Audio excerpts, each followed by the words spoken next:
Nilqakom għal programm ieħor Politico. Illum ġew l-istudio miegħi għandi l-fundatriċi, waħda minnhom ta' PM News, Rita Bonnici. Nirringrazzjak tal-li ovvjament ġejt fil-programm. Grazzi tal-istadina. Tagħna. Ma lejdina daqsxejn fuqek. Min Rita Bonnici. Mela nsellimlek, grazzi ħafna tal-istadina, nsellem il-kulħadd dawk li tiseguna. Rita Bonnici dik li hija llum mhix l-istess waħda li kienet qabel. Nista' ngħidlek dan Melkem. Għaliex qed ngħid dan? Għaliex l-ewwel qed nibda billi jiena ta' 3 tfal.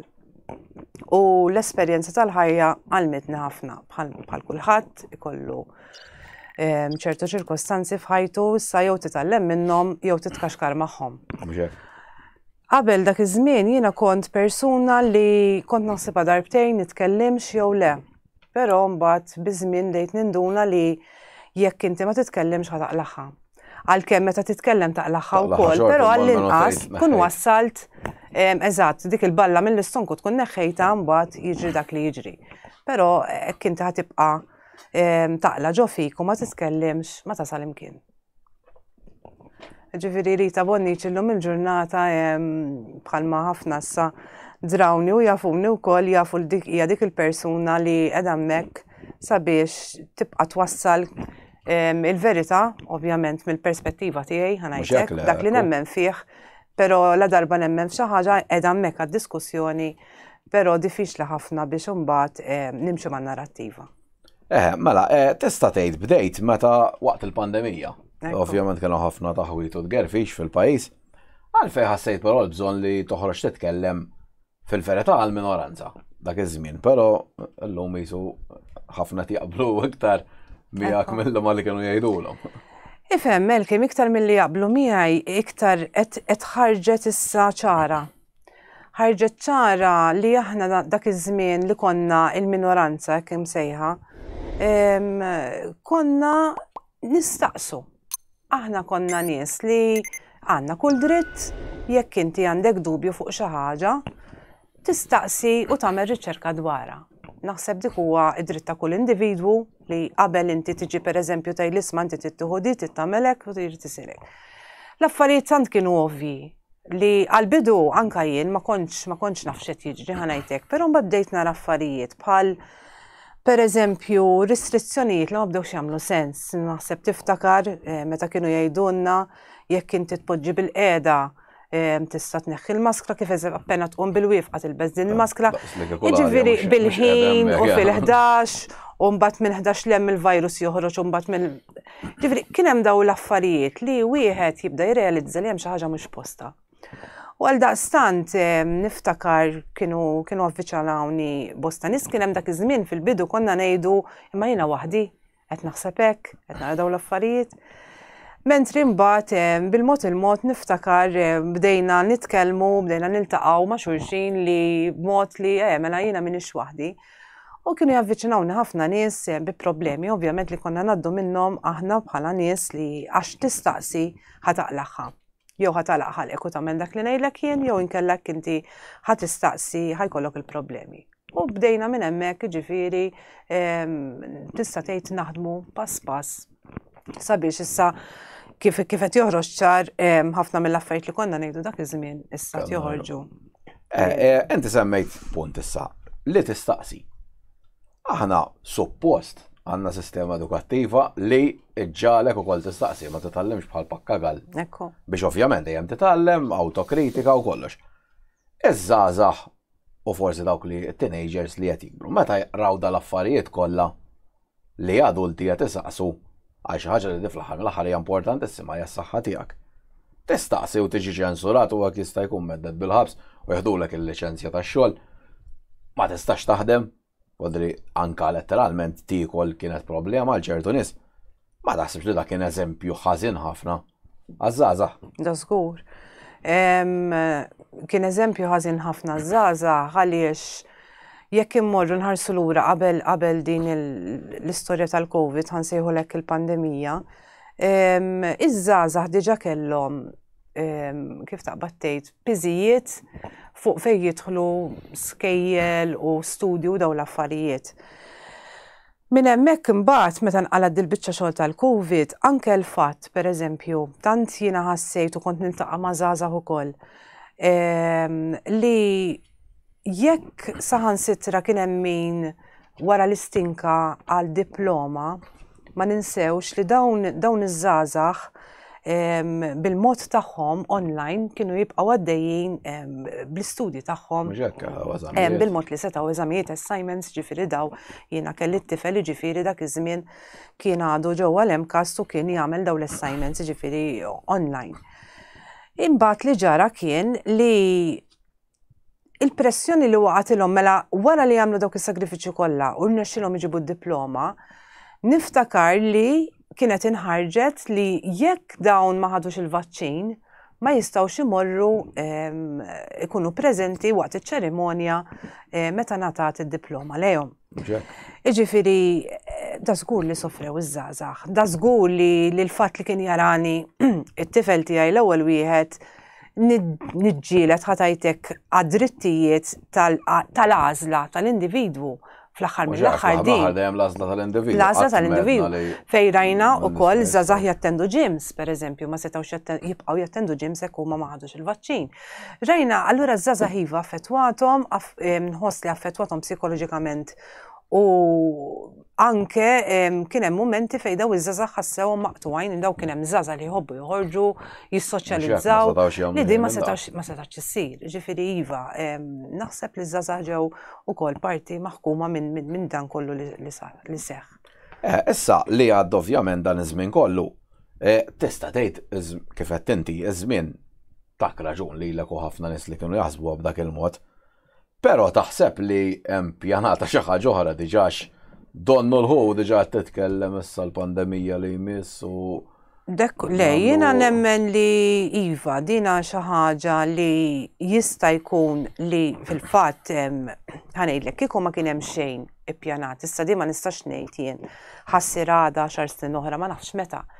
Però l-fatt li WHO diġà għandha trattati mal-pajjiżi u qed tinnegozja għal pandemija li jmiss, preparedness plan, mela qed tipprepara l xiex. Mela dan diġà qed itik ħsieb, qed inqal dubju fl-imħuħ tan-nies x'ser jiġri issa. Nistgħu nerġgħu ngħaddu anke l-fatt tkun qed titkellem ma' xi ħadd, jekk jerġa' ngħaddu minn xi ħaġa. Ħankunu preparati supplies tal-mediċini pereżempju, il-mod ta' kif wieħed jivvjaġġa. Ġifieri daw għadhom fis-seħħ. Mela jien iva nħoss li għalkemm wieħed tajjeb li jkun preparat, però x'hemm wara dan kollu? Terġa' tqanqal dawk il-mistoqsijiet, dawk id-dubji li ma jagħmlux sens ċertu affarijiet. U jinkwetak il-fatt li eżempju l-ħu qed tipprepara, però ovvjament saru ħafna żbalji waqt il-pandemija, fis-sens issa uffiċjali, m'hemmx il-question mark.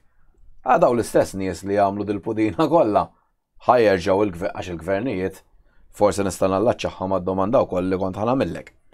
Qed jiffirmaw trattati mal-ħu li prattikament il-ħu tieħu nċarġ il-pajjiż jekk ikun hawn pandemija oħra. Tista' forsi tispjega lin-nies biex jifhmu daqsxejn x'inhu da l-ftehim jew x'se jkun u l-periklu wkoll li fih ġo fih għax da prattikament ħad iġi skjaf ta' di organizzazzjoni li wieħed ta' minn tajjeb jgħid ma ġietx ċeletta mill-poplu.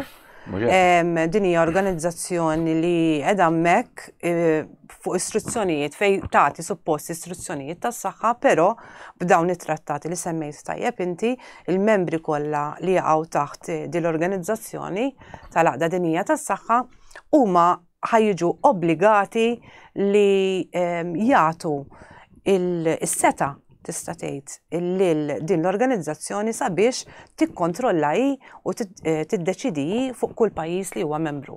Jiġifieri iva hija inkwetanti għaliex żbalji bħalma kulħadd jaf u ħarġu li kien hemm żbalji kbar min-naħa ta' din l-organizzazzjoni, issa mhux tal-li kien hemm dawk l-iżbalji tal-li ħanħallu f'idea jekk jerġa' jinqala xi ħaġa oħra nħallu fl-istess nies din ir-responsabbiltà ta' dinja għax tista' tgħid id-dinja kollha di ħajkollha apparti hekk di tkun qiegħda tiddetta wkoll qiegħda mniżla f'waħda mill-klawsoli ta' trattat li għall-argument toħodlok id-dejta kollha tal-ċittadini, tal-poplu biex tkun taf x'inhu għaddej, kemm kien hemm nisek, morda jew nies b'kundizzjonijiet, nies li ma ġralhomx hekk, rigward vaċċini, rigward tista' tgħid kollox li jekk konċerna l-individwu, ġifieri ħajkollha aċċess għad-data kollha personali ta' kulħadd u mbagħad tiddeċidi x'għandha tagħmel biha u m'għandix tagħmel biha.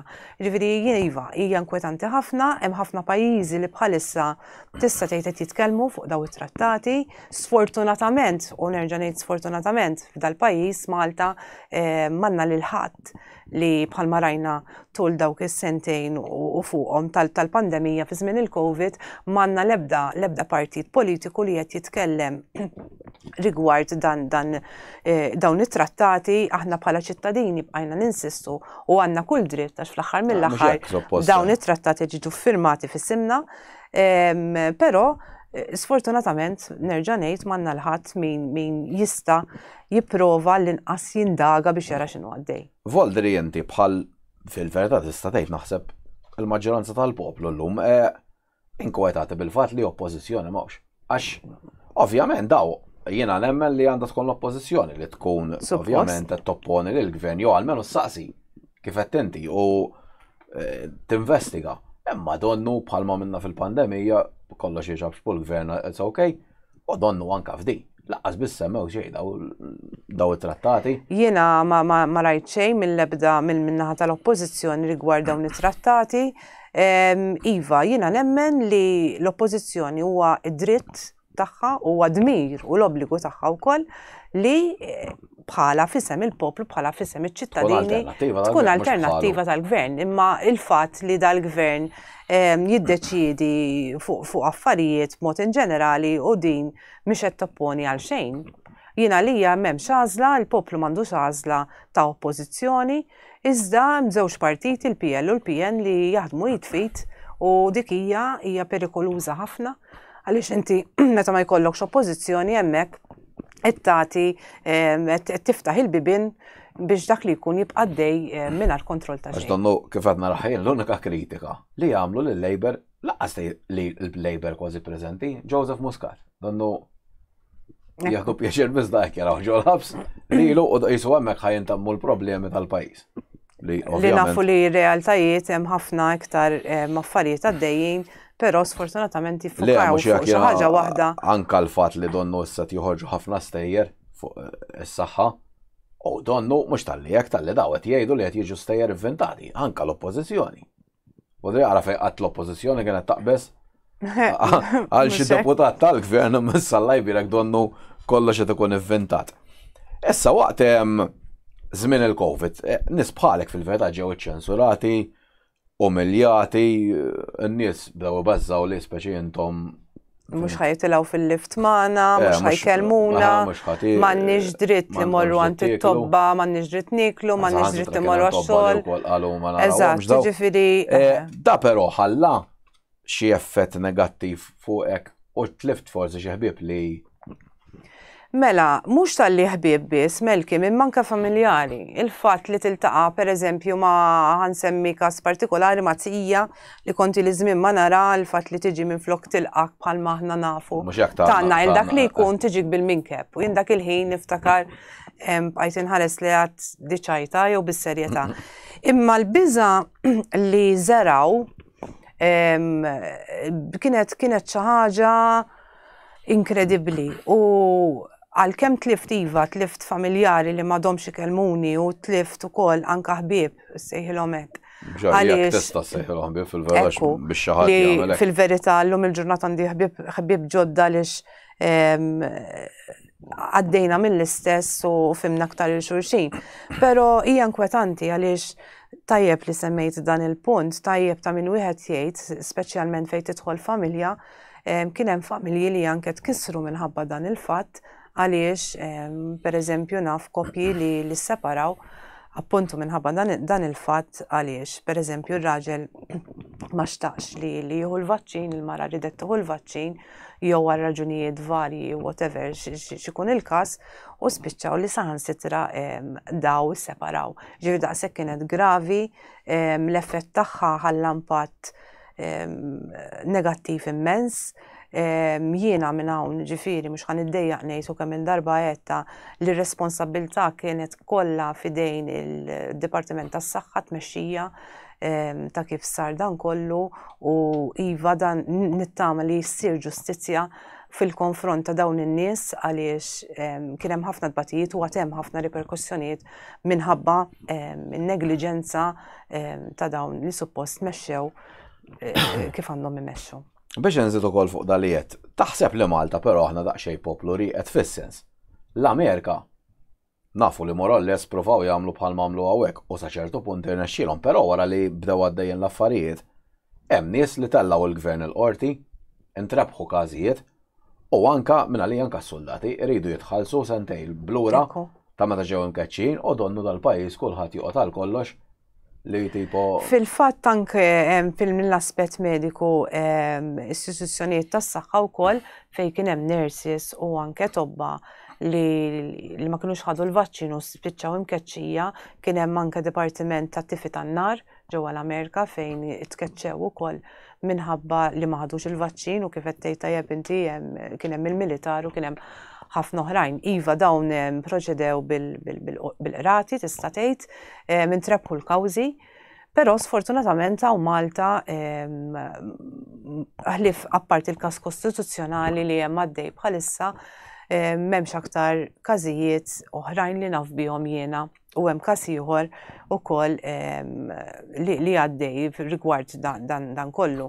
Però mill-bqija ma kienx hemm naf li kien hemm każ li kellu jibda min-naħa tar-ristoranti mal-ħabta ta' Jannar meta ġew obbligati biex idaħħlu l-klijenti tagħhom permezz tal-pass tal-COVID pass u kien hemm xi ristoranti li dawn irrifjutaw li jsir b'dan il-mod u kienet infetħet il-kawża però ovvjament wara ftit kienu waqgħu daw ir-restrizzjonijiet. Allura jsuwaqa kollox. U waqa' kollox hemmhekk. La rigward ta' gyms ma sar xejn, jiġifieri sfortunatament hija ħasra għaliex jiena nemmen li kieku l-poplu Malti ħall inizjattiva wkoll bħal mamlu pajjiżi oħrajn għad hemm iċ-ċans fil-verità li jista' jsir dan kollu, però hija xi ħaġa li naħseb għandha ssir. Efem, naħseb li għattejt inti kompli jżid bħalma kellna guest hawnhekk il-Dr. Charles Xwiereb fuq il-kolonjaliżmu b'għajna mentalità kolonjali li prattikament li jgħidulek tagħmel u tipparteċipa nkella voldi li prattikament ma tħossokx parti mis-soċjetà.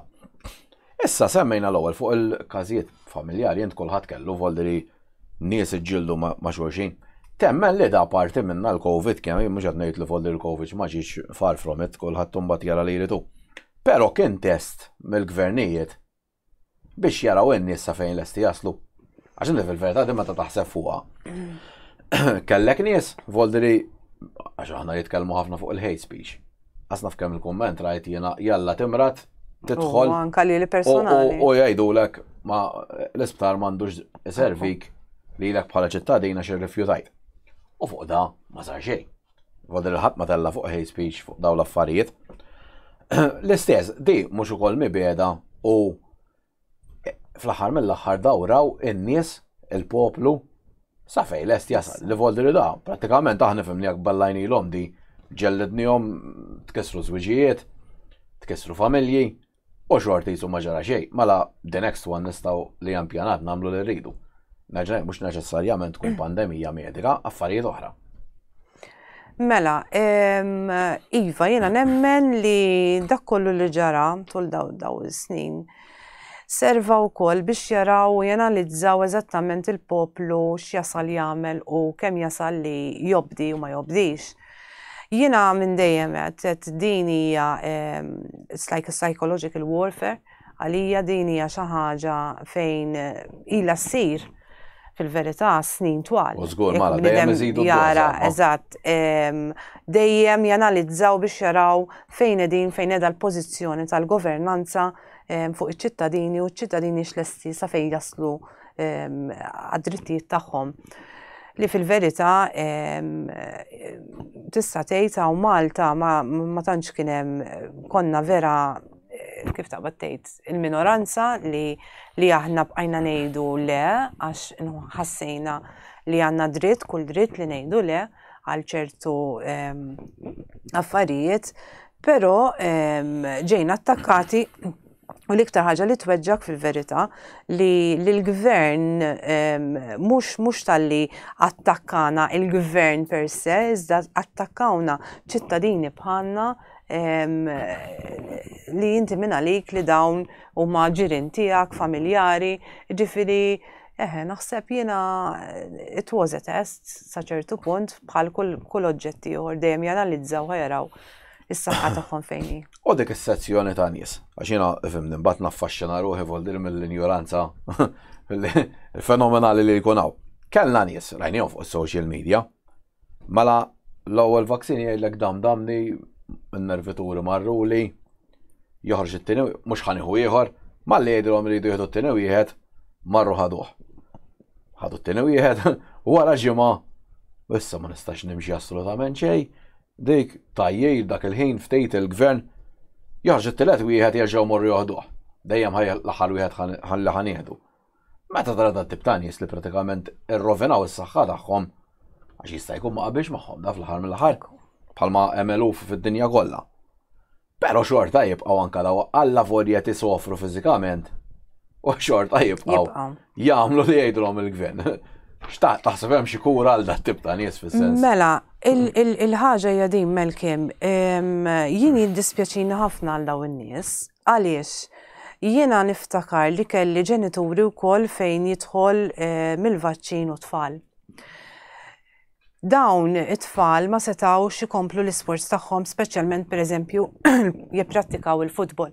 Mhux hekk le kien għalu fuq hekk. Issa, kien hemm tfal b'ċertu kundizzjonijiet li l-futbol kien sfok sabiex huma jkomplu għaddejjin, pereżempju, jkun hemm kundizzjonijiet li daw kien l-iżvok tagħhom propjament il-futbol. U l-ġenituri ġew f'dilemma se nagħmel ħanwaqqaf it-tifel mela għaddej minn dan kollu li jrid joqgħod id-dar, ma jixtieq jiltaqa' ma' sħabu, ma jistax imur għand in-nanniet, issa imiss l-isports favorit tiegħu. X'sa nagħmel? Ħantijielu jew le? Huwa faċli li wieħed jiġġudika forsi ħankun jien l-ewwel waħda li rrabjajt u kont ngħidilhom l-ewwel ma tiġi s-saħħa ta' tfal. Però jiena nifhimhom ukoll kien hemm każijiet fejn hemm ġenituri qegħdin fil-homes u iċċaħdu milli jmorru jarawhom għax ma kellhomx propjament il-vaċċin. Jiġifieri wieħed irid jara eżattament din il-biża' dan kollu x'wassal għal persuna li taf li qed tieħu xi ħaġa li affettwata b'mod negattiv ħafna. Però il-biża' ħadet over, il-biża' forsi li ħassita li jekk jiena ħanajt le x'inhuma r-riski? Ħankompli nara l-ġenituri tiegħi jiena fid-dar tal-anzjani, inkun nista' immur nissoċjalizza ma' ħadd ieħor, it-tifel tiegħi ħajibqa' jipprattika dan l-isport. Għal dastant minflok nitfa' responsabilità fuq l-individwu għal darb'oħra, nerġa' nitfa' responsabilità fuq l-awtoritajiet tas-saħħa għaliex huma kienu huma li naqsu li sforzaw lin-nies, obbligaw lin-nies biex jagħmlu xi ħaġa u għal daqstant nerġa' ntenni nispera u nittama li jkun hemm passi tista' tgħidin hija kriminali naħsebha jiena li jittieħdu kontrihom. Punti ħolli żgur der ċar waqt il-pandemija hija l-libertà tal-espressjoni ovvjament spiċċata x'da. Nies li ma qablux ma kif kienet qed titmexxa l-pandemija ġew ċensurati mix-xandir nazzjonali għadhom ċensurati sal-lum il-ġurnata voldieri tista' tgħidhom il-ħabs għasek toqtol ma dik u anke kien hemm teddita qrati ħabs nies inġabru għax marru jitkellmu. Taħseb però li dis-sitwazzjoni qiegħda tkompli tigrava x'illum mhux għall-pandemija biss mhux għall-immigrazzjoni biss. Għal prattikament kollox jekk ma taqbilx ma' s-sistema. Ekku. U jien nemmen li 4 tiem oħra anke titkellem kontra l-abort. Jibdew itellaw kollox, jiena nemmen li f'kollox. Billi mhux jirrealizza x'inhu ġej għalihom. Jiena nemmen li jekk persuna ħassemma leħina u tgħid l-opinjoni tagħha, jekk ħanibqgħu mixjin dan il-pass, ħajtkun ħanilħu f'punt fejn a point of no return. Ġifieri dan qed inħallu qed nippermettu li tmexxija tal-pajjiż fejn qed tgħidilna isma' inti titgħamelek u titgħamelek, però ma tistax tiftaħ għalhekk. Jiena din ukoll nara kontradizzjoni ma' dak kollu li aħna niftaħru bħala pajjiż fejn tidħol l-ugwaljanza u equality u ħafna affarijiet u ċerimonji ta' titli li qed niftaħru bihom anke fil-Parlament Ewropew li fil-verità inti qed tieħu dritt ta' xi ħadd biex tagħti dritt il ħadd ieħor. Hemmhekk inti qed letteralment m'intix qed tħalli l-libertà tal-espressjoni. Rajnija tul il-pandemija, qed narawha bħalissa fil-preżent, aħna għaddejjin minn każ ukoll kriminali bħala media għaliex ippermettejna tajna ċans lil xi ħadd biex jesprimi l-opinjonijiet u l-affarijiet u sibijiet tiegħu. Jiġifieri din hija inkwetanti ħafna jekk in-nies mhux ħajrealizzaw li erba' tiem oħra trid toqgħod attent kif titkellem għax tiġi inkriminat kif qed tajjeb inti u tista' teħel anke l-ħabs. Din hija naħseb xi ħaġa li l-poplu għandu jaħseb. Jibda jirrealizza x'qed jiġri. Mela, Klaus Schwab li jmexxi l-World Economic Forum dakin qal you will owe nothing and be happy. Issa forsi n-nies li ma jafux dal-World Economic Forum jintaqgħu il-kbarat tad-dinja, issa l-Ibirek anke l-Unjoni Ewropea jintaqgħu magħhom dawn huma eletti minn ħadd voldi li biex in-nies ikunu jafu u daw jibdew jgħidu isma' 10 snin oħra rridu naqtaw il-karozzi rriduhom electric cars, irridu nagħmlu daqshekk greenery, rridu skont huma l-baqar kważi huma l-ħtija tad-dinja tal-global warming. Pero da fuq laqal dan id-diskors, l-ispeċi n-nies biex nispjegawlhom da, ma ħajkolkom xejn, però xorta tkunu kontenti, għax ovvjament ipoġġikom fil-kategorija ta' ġaħan u jibdew joħdulkom kollox u m'intomx tindunaw. U dan qed narawh. Għax iridu jibdew bl-electric cars, bil-fors. Voldri inti jekk ma taffordjaħiex, problema tiegħek jew uża scooter, jew uża tal-linja joqgħod kif qalonna wkoll dal-aħħar uża il-taxis ħalli jagħmlu l-flus 4 kumpaniji imma l-karozza tiegħek tużaħħiex. F'dak l-istat wasaltu u n-nies tibqgħu iċċabxbu tifirħu kemm sejrin tajjeb. U għar minn hekk id-djar tagħhom in-nies ukoll mhux jindunaw li fl-Ewropa dieħla liġi li jekk id-dar tiegħek ma tkunx environmental friendly ma da li jiddeċidu brasis, inti la tkun tista' tikri d-dar, la tkun tista' tbieħħa, ikollok il-multi fuq id-dar tiegħek immaġina da. U eventwalment anke hemm pajjiżi li qed jipproponu li l-gvern joħodlok id-dar wara li tkun ħallasta. Inti taħseb però li l-nies qed jirrealizzaw daw x'qed ilestu għalihom. U qed jgħidulhom da fil-verità mhux forsi daqshekk diretta, ma jgħidulhom da mhux wieħed ngħid jitkellem. Onestament, hekk jien nistaqsi lil innifsi ngħid possibbli qiegħda daqshekk ċara, qiegħda daqshekk evidenti mill-ħaġa u s-sitwazzjoni l fejn sejrin li ma direzzjoni sejrin fiha u n-nies narhom wis passivi fuq għal-ħaġa kif qed tgħid tajjeb ħafna inti li dan 4 tiem oħra mhux ħajkun hemm għażla, inti jew ħadbaxxi rasek għalli ngħidlek jien u jekk jiena ngħidlek tittamel id-dar tiegħek li inti ħdimt għaliha inti. Ara, bl-araq tiegħek u biex bibinek kollu ġifieri jien qed nopponilek kif għandek tagħmilha. Jew ħatamelek jew inkella nista' noħodlok id-dar, tista' teħel il-multi, forsi hemm ukoll ħabs involut. Dawn huma affarijiet huma reali, però tant hemm aljenazzjonijiet malkemm hemm barra. Le mhux hekk futbol festi kollox. Insibu aħna jisna tinsibu kull skuża possibbli biex naljenaw rwieħna fuq affarijiet li huma rilevanti fil-verità huma materjalistiċi qegħdin hemmhekk biex jaljenawna għax din hija sistema oħra, hija tattika oħra li la eżistenti minn dejjem li inti taljena l-poplu ħalli inti tkompli għaddej bl-aġenda tiegħek. Jiena appella li wieħed għandu segwi l-affarijiet eżattament u l-andamenti kif qed jiżvolġu, speċjalment kif semmejt tajjeb inti fejn jitlu x'inhu ġej fuq djar, fuq ikel. Jiġifieri x'aħna nafu li anke l-ikel huwa importanza għalina. Jiġifieri hija importantiva li l-persuna tkun konxja ta' dak li qed jiġri. U tara ukoll problema n-nies kemm jinsew ma life essence. Jiena ħanejdu sa xar snin ilu. Dejjem niftakar it-tobba voddiri fuq il-medja, kullu kemm jista' jkun affarijiet naturali li ma fihomx pestiċidi u hekk. Issa wasalna fi stat li qed jgħidulna, uj, tiklux laħam għax ħanamlulkom il-laħam ġol laboratorju. U daw diġà bdew issa ovvjament qed jiftħu kumpaniji, investimenti kbar minn l-iktar nis-senjuri tad-dinja u ħajġibu l-laħam pratikament kważi li jekk ma tkunx senjur ma taffordjax biċċa laħam laqqas darba f'xahar. Imma n-nies possibbli jinsew x'qalulhom illum hekk xi għada jgħidulhom xi ħaġa oħra. Mux ħanoħda bi kbira, għalix kieku kelli nerġa' mmur lura lejn il-Covid, meta rajna aħna il-virologu Malti li qal dinija sempliċement xejn allarmanti fil-bidu tal-pandemija tnejn fuq il-Covid, il-filmati tiegħu jgħid dan kollu, li sa ftit żmien wara mbagħad inqala rebu sħiħ u nqalgħu daw ir-restrizzjonijiet kollha u issa ma nafx ġara f'daqqa waħda. Jiġifieri dan qed insemmu ftit xhur wara li l-istess persuna qalet, allura mhux ħankun sorpriża li ninsew dak li jkun irrakkomandat lilna snin ilu u issa f'daqqa waħda. U wkoll naħseb fuq dal-każ li semmejt inti jekk qed immorru għall-istess persuna. Tobi felleħ fil-bidu dak inqal il-verità eżatt kif jaħdmu viruses u hekk, għax kien qisu kważi jitkellem lejn normalità x'qed jiġri, da jien niftakar ċar, kważi jagħmlu 6 xhur ħbewh. U ħallew ovvjament il-min jitkellem minn dak li jgħidulu jgħid. Volderi fl-aħħar mill-aħħar dak kien virus bħal viruses oħrajn, ovvjament dejjem ħajmutu xi nies sfortunatament u jiddispjaċina ovvjament għal kull min ikun intlaqat ħażin, però dak effett inti influenza. Influenza jkun hawn ħafna mwiet ukoll. Gastric flu hawn minn midbija wkoll hawn minn ħafna mart hawn ħafna kundizzjonijiet li sfortunatament il-bniedem iva jitlef ħajtu bihom. Imma ġifieri. Speċjalment meta tkun laħaq ċertu età.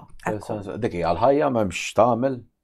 Imma huma tefgħu taħt spotlight dan il-virus u din l-istess ħaġa tal-ikel isna qbadna bdil global warming u badna b'din tal-climate change u dawn l-affarijiet kollha. Kull ħaġa li tmiss bħal ma tnejdu jekk hux transport, jekk hux id-dar, jekk hux ikel. Kull ħaġa li inti issemmi tidħollok din il-climate change u qed jaraw kif ħajamlu biex jagħtuha lin-nies b'dik il-mod ta' isma' inti tittamel hekk. Le ekku. Punt ieħor li qed jissemma ħafna bħalissa huwa l-artificial intelligence, l-AI. Bost esperti tobbi fer daqsxejn li ukoll li vvintaw l-AI. Bħal Elon Musk, oħrajn li ħadmu fil-Google u s-satelqu, qed jgħidu li da jekk mhux ħajqaf issa b'mod imminenti, ħajoħloq inkwiet kbir fid-dinja. Fosthom li ħajintilfu miljuni ta' jobs imminenti voldiri 50 xhur. Da ħajkollok fund managers ta' li jixu shares voldiri ħajġu obsolete il-job tagħhom. U inti apparti jekk xed tara jinkwitak, però li l-AI ħatiħu over, għax da hija fatt li within a few months da ħajġi intelligenti iktar mill-bniedem u rajt voldiri dokumentarju jinta ex ħaddim ta' il-Google li kien parti mill-iżviluppa da. Għal aħna għal diġà huwa 99.9% għandu IQ iktar minn tan-nies tad-dinja. Għal fi żmien 3 xhur oħra ħajilħaq il-livell ta' li kellu Einstein, għal ftit forsi sena sentej wara ħajkun iktar minn 20 darba iktar intelligenti mill-iktar bniedem intelligenti li hawn fid-dinja. U għadin immaġina da x'saħħa ħajkollu. X'tara però problemi iktar serji li jista' daw naslu. Mela, meta semmi fuq dak il-punt li għadek kemet għandek l-AI u għandek l-AGI. Mela l-AI huwa dak propju li qed ngħaddu minnu bħal meta għandek il-Chat GPT, rajna l-Google issa ħadd il-launch wkoll Bard BARD, jiġifieri dawk huma tip ta' AIs li anke jitlu fil-qasam mediku, jiġifieri għandek dak l-AI. U mbagħad għandek l-AGI li s'issa qatt ma mxejn li huwa fis-seħħ li qed taħdem bħala AGI. X'id-differenza bejnietom? Inti semmejt il-livell ta' fejn tilħaq l-AI. L-AGI hija maħsuba li ħatmur oltre il-bniedem l-oltre l-uman u ħajkollha l-kapaċitajiet kollha li għandu l-uman anke bħala kuxjenza. Anka bħala emozzjoni. Dik hija inkwetanti ħafna fil-fatt. Da hekk semma għaldi u għal wans li għalla ħares tiġri. Eżatt. Għal id-dinja pratikament mitlufa. Fil-fatt kien hemm mużew ġewwa l-Amerika li dawn ħadu l-inizjattiva biex jagħmlu eżibizzjoni ta' dawn jiġri meta jkollok l-umanità li tiġi kontrollata biss minn AI, Artificial Intelligence, isimha magħha. Dan qed ngħidu hija intelligenza artifiċjali. Hemmhekk jiena nħoss li l-uman ġi imwarrab, qed ngħidu li l-uman mhuwiex kapaċi li jagħmel l-affarijiet, imma kellna bżonn xi ħaġa artifiċjali biex l-uman inġeluh jaħseb li hu mhux kapaċi li jagħmel ċertu affarijiet. Dik hija xi ħaġa inkwetanti, hija xi ħaġa perikoluża speċjalment għall-ġenerazzjoni li jmiss tfal qed ninnutaw li anke meta indaħlulhom diġà fis-sistema edukattiva tagħhom din is-sistema ta' AI, qed naraw anke żgħażagħ bejn ikollhom essays u dawn l-affarijiet daw iċ-chat GPTs li qed jgħinuhom sa ċertu punt, imma jiena nħoss li l-erf u l-edukazzjoni ġiba l-arfin tiegħek iġġibu billi inti taħdem għalih.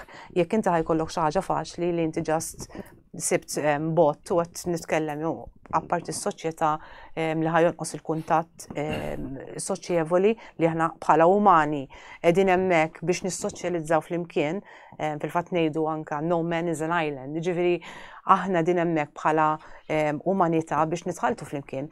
Meta ħadd tidħollok l-AI, anke l-fatt li inti tkun qed titkellem ma' bot pereżempju ċempilt customer service, daw diġà kollox lest li customer service hemm banek, għandek posta, għandek fejtlu accounts.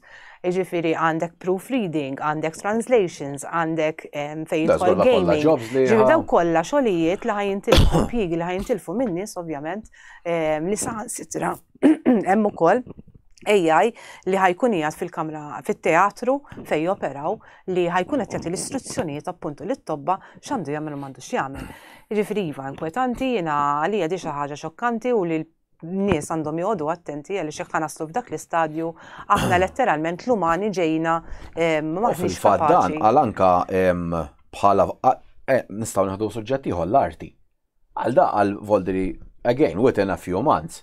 Inti tista' d-dar tiegħek tiftaħ ikollok il-ħajt u daqs li kieku inti tħalt ġo post fej ikun hemm kunċerti, l għandek bżonn voldri s-siefer kważi għax ħatarah mid-dar. U tħossok li letteralment qiegħed hemmhekk. Apparti periklu ieħor li semmuha li tant kemm qed javvanzaw malajda li jiena u inti llum li qed niddiskutu nafu l-tnejn bnedmin.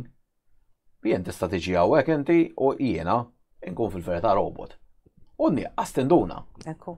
U fil-fatt ittinata wkoll ċittadinanza, dik hija inkwetanti wkoll għan-naħa tiegħi nara jien għaliex li kollok robots li ġib ċittadinanza dirajnija ġewwa Dubai,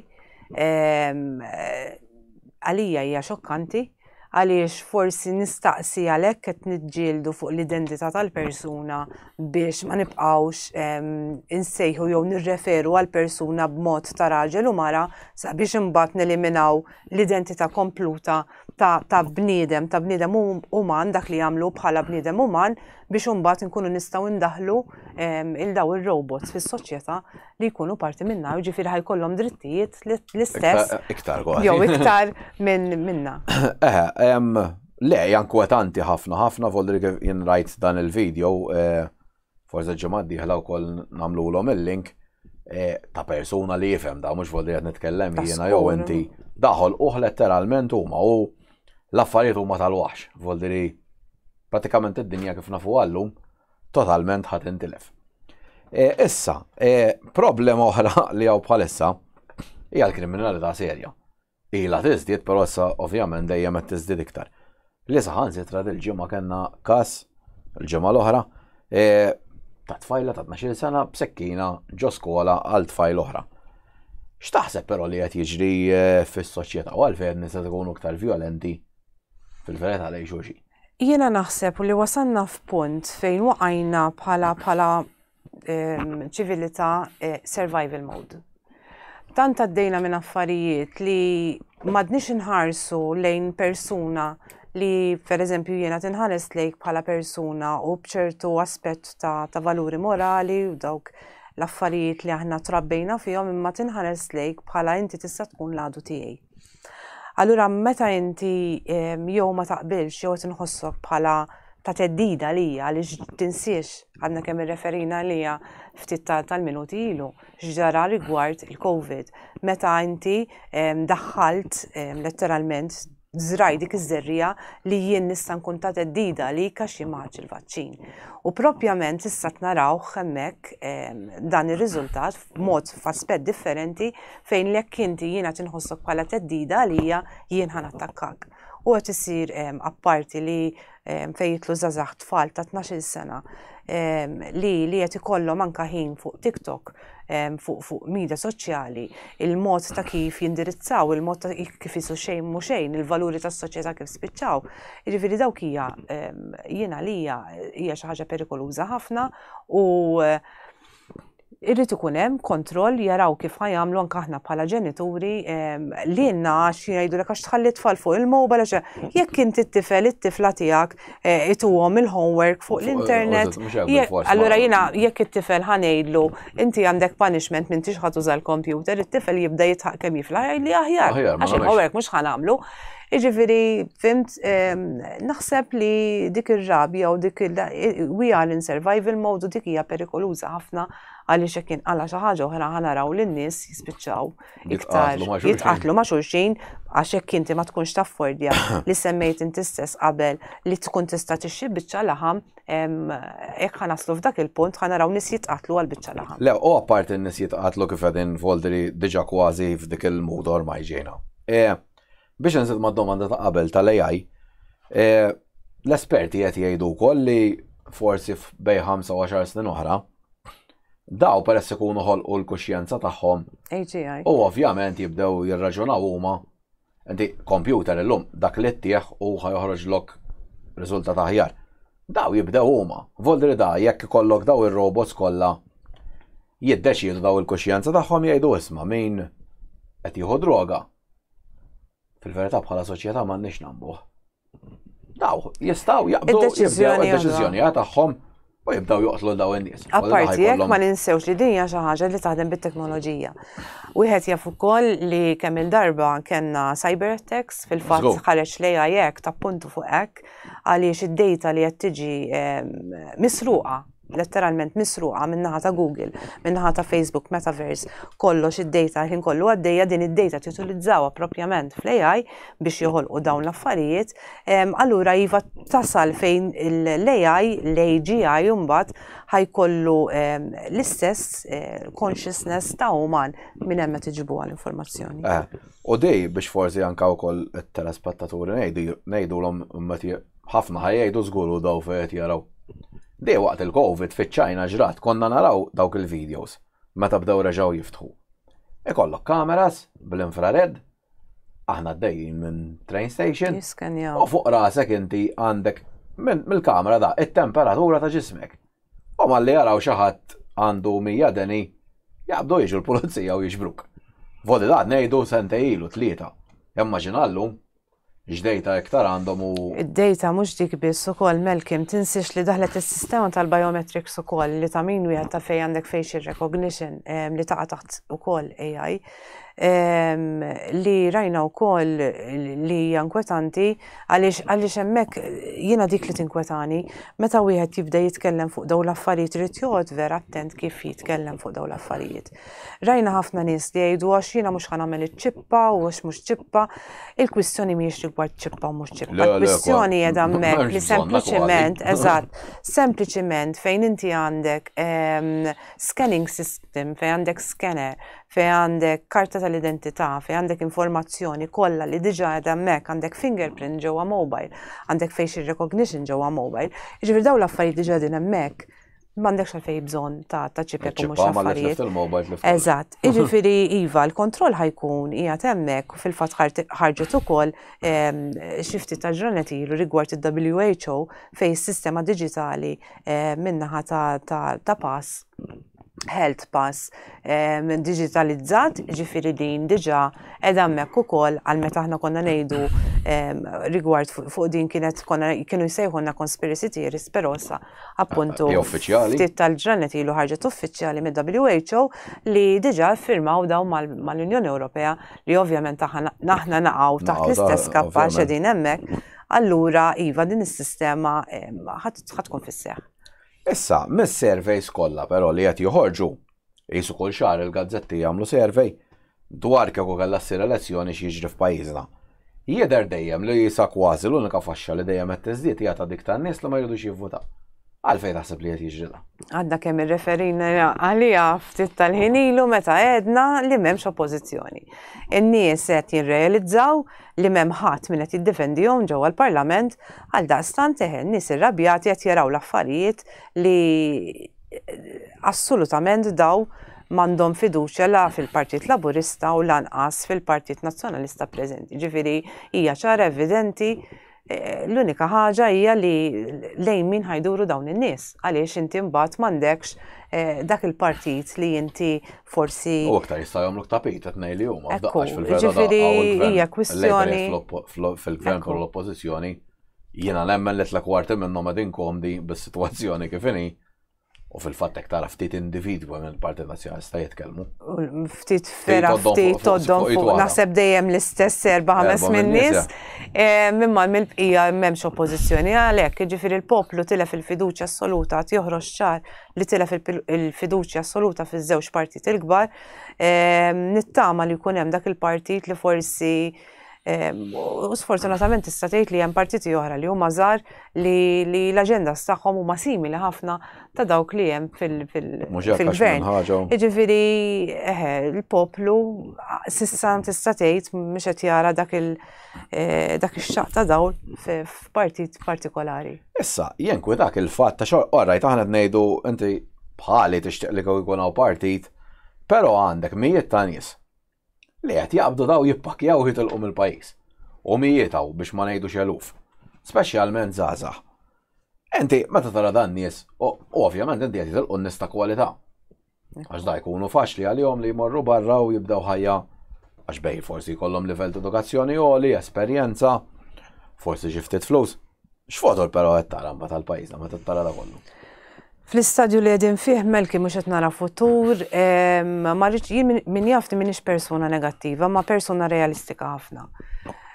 Sfortunatament opportunitajiet naqsu ħafna fil-pajjiż, il-fatt ukoll naċċenna li għandek ħafna barranin qed jiġu hawn Malta li qed jitħallsu tista' tgħid b'ammonti vera baxxi u mbagħad għandek il-Maltin li għandhom il-kapaċitajiet tagħhom għal dastant jiddeċidu li jitilqu u jaraw isibux futur jew ħajja ħjar ġo pajjiż ieħor.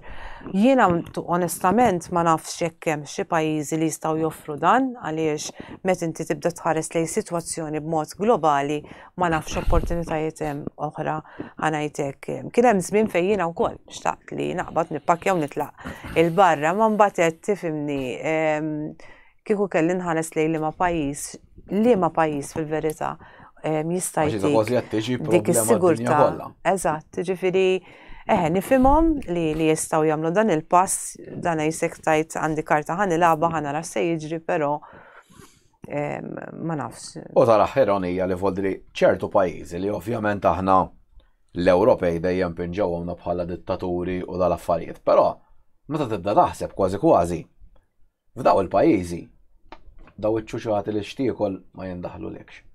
Id-dar kif tagħmilha ma jindaħallekx. Tagħmel li tant kemm tlifna libertajiet aħna, dik kważi ħaniġu għar minnhom, jekk mhux diġà. Skont għalli ma pajjiżi qed tirreferi Melki ma x'hekk inħarsu lejn il-pajjiżi li qegħdin membri fl-Unjoni Ewropea. Le dak kollha ħajlaqtu. Dawk aħna inklużi magħhom. Issa mbagħad għandek il-pajjiżi li mhumiex fl-Unjoni Ewropea u li baqgħu bil-munita tagħhom, baqgħu bit-tradizzjonijiet tagħhom u baqgħu b'dak kollu li hija l-identità tagħhom tista' tgħidlek. La darba bniedem mess mal-Unjoni Ewropea, l-Unjoni Ewropea qiegħda hemmhekk biex tiddetta u tgħid il-pajjiżi kollha li huma membri magħha li kollha jridu jkunu l-istess. Allura iva nemmen li dawk li huma mhumiex parti mill-Unjoni Ewropea għandhom iċ-ċans u għandhom l-affarijiet tagħhom. Mela, l-aħħar domanda, l-ħin skadinna, kieku kellek xi forma ta' poter, x'inhu huma l-affarijiet li tagħmel biex forsi jibdew jissolvew dawn il-problemi u l-pajjiż u l-Ewropa għax parti. Mela, Minna. mistoqsija interessanti ħafna. Nittama li ma jkunx hemm xi ħadd qed jaħsibni li ħirġa xi politika jew hekk bil-mistoqsija. Imma li kieku jiena kelli naħseb il-poter li fil-pajjiż l-ewwel ħaġa li nagħmel huwa li naqbad it-trattati kollha li saru f'isem il-poplu Malti u iwaqqafhom immedjatament, nevalwhom tajjeb u nibda minn hemmhekk.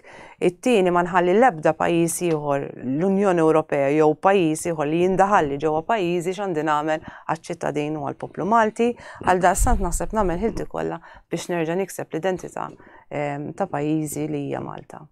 Mela Rita, nirringrazzjak ħafna dak li għajna bosta suġġetti. Grazzi u kellek lilek. risposti interessanti ħafna fil-futur jerġa' jkollna l-okkażjoni Mela le.